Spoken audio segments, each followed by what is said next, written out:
Cuma sekarang saya punya guru, mursyid saya banyak. Mursyid saya ini Thariqat Samaniyah saya ngambil kepada Abuya Hasan Basri, sudah wafat, dan anaknya Abuya Darlis bin Hasan Basri. Dan saya diijazahkan Naqsyabandiyah dan Samaniyah, Qadiriyah, Khalwatiyah. Ijazah dari mereka. Tapi mereka sudah wafat, ayah dan anak sudah wafat. Lalu saya berguru kepada Abuya Kasril, Maulana Kasril Al-Khalidi An-Naqsyabandi, masih hidup. Beliau ummi. Ada satu lagi yang ummi juga, Abuya Masri namanya. Bukan orang Mesir Pak, tapi mukanya ke orang Mesir Pak. Guru saya dulu Dr. Bashiri Abdul Mu'ti, ngajar juga di Darussunnah, ngajar di UIN juga dulu. Sekarang saya ketemu seorang mursyid lagi yang mengajarkan thariqah, gabungan 4 thariqah, lalu kemudian dia mengambil metodologi awalnya, disebut Al-Muhammadi. Jadi gabungan Naqsyabandiyah, Qadiriyah, Syaziliyah, Tijaniyah. Nama guru saya itu Abiya Ahmad Al-Badar. Dan mereka beda-beda. Yang 4 yang tadi itu orang syariat semua. Kalau yang ini Malamatiyah. Kalau Malamatiyah tahu sendiri, ujiannya langsung ke dalam jantung antum, itu sir antum diuji. Saya ketemunya setelah saya berdoa lama bertahun-tahun. Ya Allah, pertemukan saya dengan wali Allah yang mempunyai ma'rifat tentang engkau. Ujiannya berat. Ketemunya di mana?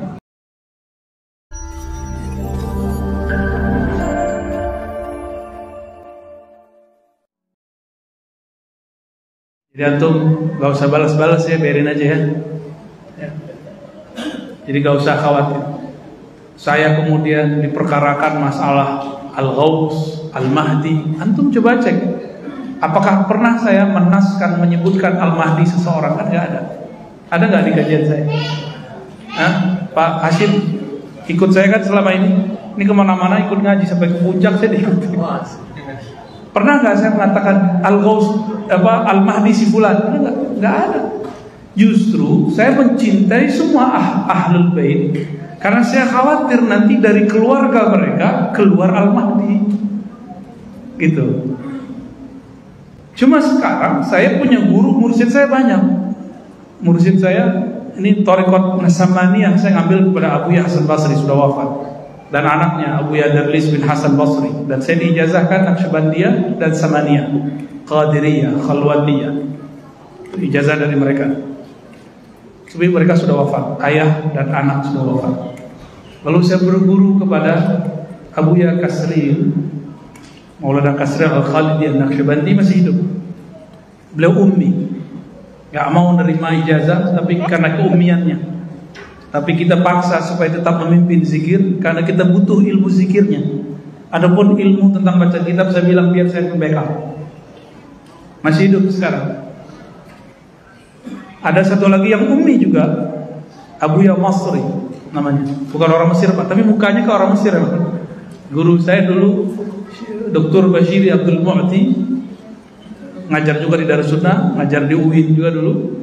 Beliau ahli dirasa Islamiyah, keilmuan Islamnya lengkap, syair bisa, tafsir bisa, nahwu bisa, usul fikih bisa, apa aja bisa. Mukanya mirip. Saya mikir jangan-jangan emang dia dari Mesir, keturunan dulu ya.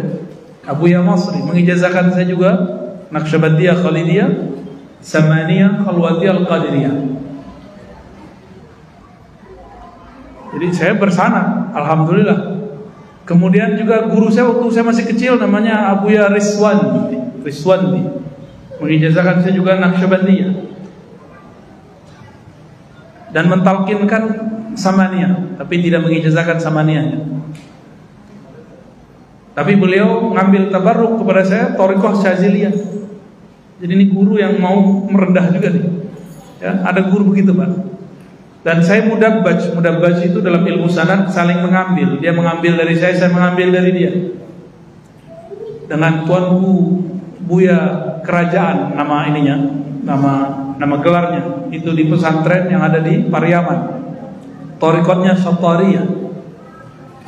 Beliau tawadhu sekali orangnya, masih mau dengerin bocah saya kayak saya ini. Di umur beliau kan saya masih kecil. Tapi setiap kali pulang beliau minta, ayo ngajar kitab sebentar gitu di tempat beliau. Dulu kalau nggak di rumahnya, kalau nggak di pesantren. Dan masih banyak lagi beberapa thariqah dan masyayikh yang mengijazahkan. Dia orang Jakarta tapi ketemunya di Uzbek. Jadi saya karena dari kecil belajar Naqsyabandiyah, saya pengen ziarah ke Naqsyabandiyah dan minta izin, minta kepada Allah, ya Allah pertemukan saya dengan wali-wali Allah. Ternyata saya sekamar dengan beliau. Malam-malam kenalan sampai kami di kota Bukhara. Jadi turun di Tashkent, dari Tashkent terbang lagi ke Bukhara, sekamar. Kata beliau, maafin ya kalau saya agak nyeleneh. Iman saya itu mulai diuji tuh. Pandangan batin saya mulai diuji.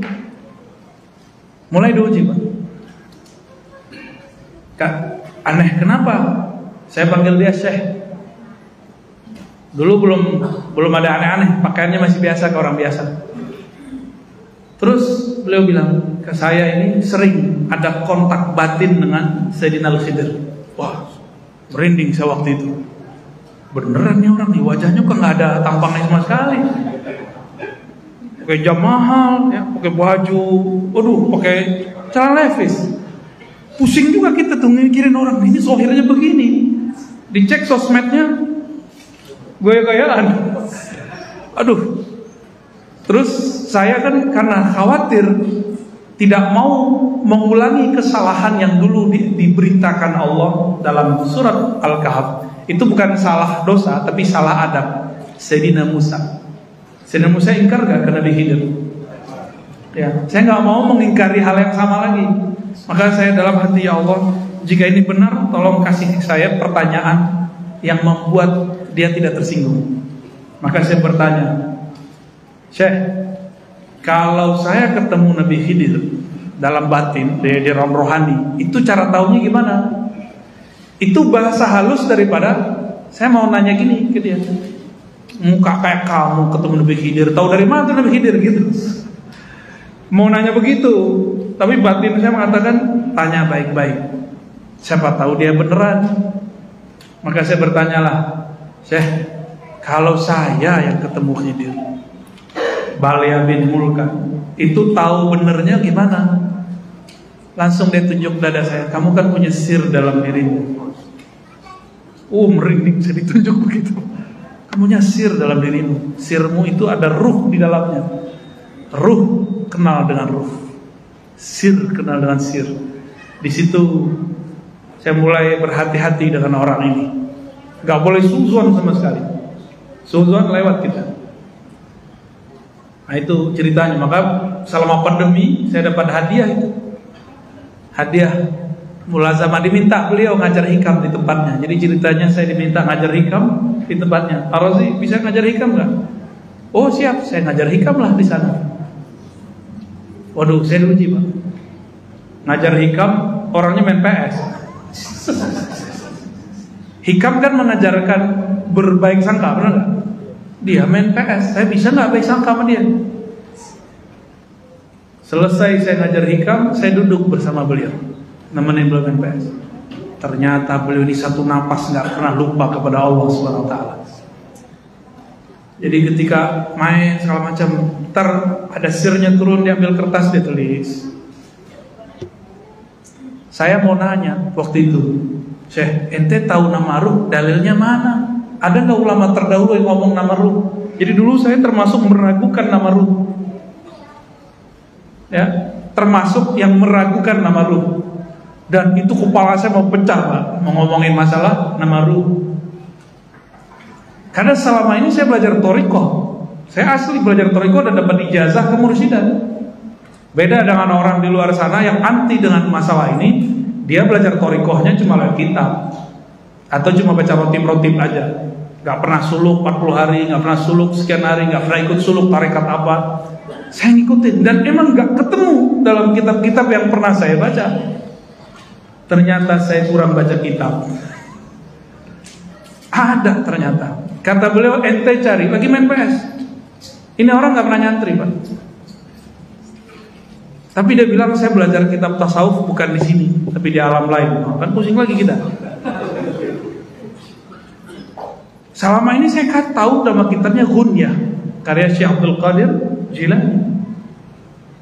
Lagi habis main PS dia bilang, tutup. Kamu kalau ragu bab ruh, padahal saya nggak nanya Pak, cuma di hati doang. Kamu kalau ragu masalah ruh, cari kitab Syekh Abdul Qadir Jilani, buka kitab Al-Ghunyah. Kitab apa? Al-Ghunyah. Saya mikir kapan orang yang baca kitab Ghunyah?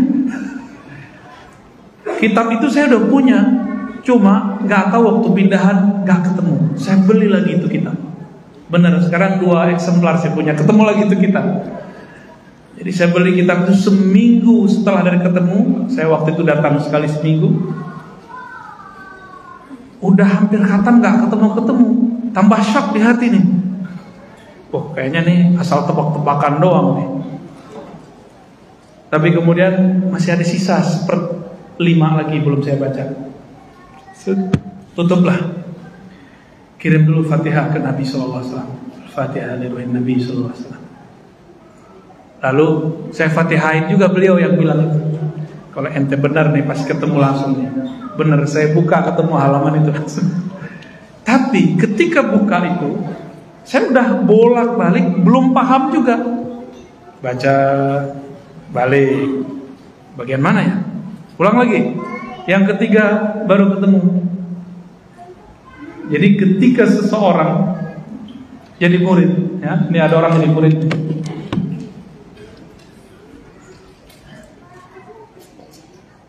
Murid itu bahasa Arab, artinya yang berkehendak mengenal Allah. Udah jadi bahasa Indonesia ya? Ini pertanda bahwa dulu yang jadi guru di negeri ini adalah para sufi. Ya. Murid ini jika sudah mengenal Allah, maka Allah lah yang mengenalkan dirinya. Disebut murad. Ini torikot lama di zaman dulu.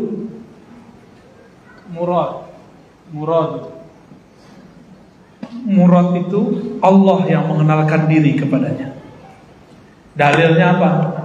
Jika hamba mendekat 1 jengkal, Allah mendekat. Hamba mendekat berjalan, Allah mendekat dengan. Maka orang itu yang dikehendaki Allah. Zahirnya dia yang berkehendak, batinnya Allah lah yang berkehendak. Maka disebut murad. Jika si murid sudah paham bab ini, dia nggak merasa zikirnya lagi yang hebat, dia nggak merasa sholatnya lagi yang dahsyat, tapi dia merasa semua ini anugerah dari Allah. Baru disebut murad. Habislah iradah dia dalam iradah Allah, lenyaplah kudrat dia dalam kudratnya Allah. Ketika itu Syekh Abdul Qadir berkata, Allah akan menamakannya dengan nama-nama yang hanya Allah yang tahu. Hanya Allah yang tahu itu maknanya 2. Benar hanya Allah yang tahu dan para walinya atau nabi-nabi. Karena di Quran kan ada la ya'lamul ghaiba illallah, tidak mengetahui yang gaib kecuali Allah. Kecuali Allah memberitahu, kata Imam Suyuti. Kepada siapa Allah kasih tahu? Nabi dan wali-walinya. Nabi dan wali-walinya. Di situ ada kalimat Allah akan menamakan orang ini dengan nama-nama yang hanya Allah lah yang tahu. Makna keduanya, nama-nama itu banyak, hanya Allah yang tahu berapa banyak nama itu. Ternyata ini kan teman kita nih, Bang Dodo, juga berguru kepada Syekh Hisham. Kata Syekh Hisham juga sama ya, 1 orang bisa punya nama lebih dari 1. Syekh Hisham Kabani, tahu Syekh Hisham Kabani, murid Syekh Nazim. Syekh Abdul Qadir ngomong gitu loh. Allah akan beri lakop dia dengan lakop itu gelar yang hanya Allah yang tahu. Bisa berarti hanya Allah yang tahu dan para walinya, atau hanya Allah yang tahu berapa jumlah daripada gelar-gelar tersebut. Gitu. Dan itu semuanya gelar-gelar dan nama-nama makom dan ma'rifat. Disitulah saya kemudian tambah tasdik. Itu belum tasdik benar, masih proses ya, bertahap. Maka teman-teman, apa yang diragukan oleh kawan-kawan saya para asatidz sekarang, saya memaklumi dan saya tidak marah. Ya, Jadi antum, para dai, para masyayikh, mungkin sebagian habaib yang meragukan ini, saya tidak akan marah, saya tidak akan suudzon. Mungkin ada bahasa saya yang belum lengkap yang saya sampaikan sehingga antum ingkar, dan saya tidak akan marah. Maafkan jika ada kalam yang kurang pas. Maka sekarang saya buka kitabnya itu. Sebenarnya kalau mengikuti kajian saya dari awal, di Ribat kita sudah buka, ya, di Ribat sudah lengkap. Ada ngikutin channel Ribat? Ikutin yang awal-awal. Yang awal-awal itu masih ada kajian tentang kitab yang menyebutkan nama Ruh. Bahkan kita tampilkan di situ kitabnya. Ya. Jadi nanti salah satu persoalan yang akan saya dikritik, ya, masalah nama Ruh. Dan perlu diketahui teman-teman, ini bukan bab akidah. Ini cuma bab tasawuf. Sebagaimana di fikih ada perbedaan, di mazhab Asy'ari ada perbedaan, dalam tasawuf juga ada perbedaan. Kalau tidak percaya, tidak apa-apa. Termasuk istilah ghaus. Apa arti ghaus? Ghaus itu wali. Ini ulama beda definisi. Ada yang mengatakan makhluk menyandarkan kepada doanya, karena doanya lah makhluk diberkahi. Itu terjemahan kitab-kitab lama. Tapi kalau saya menerjemahkan al-ghaus adalah orang yang paling kenal Allah, namanya, sifatnya, afalnya, bahkan zatnya. Itu disebut wali al-ghaus.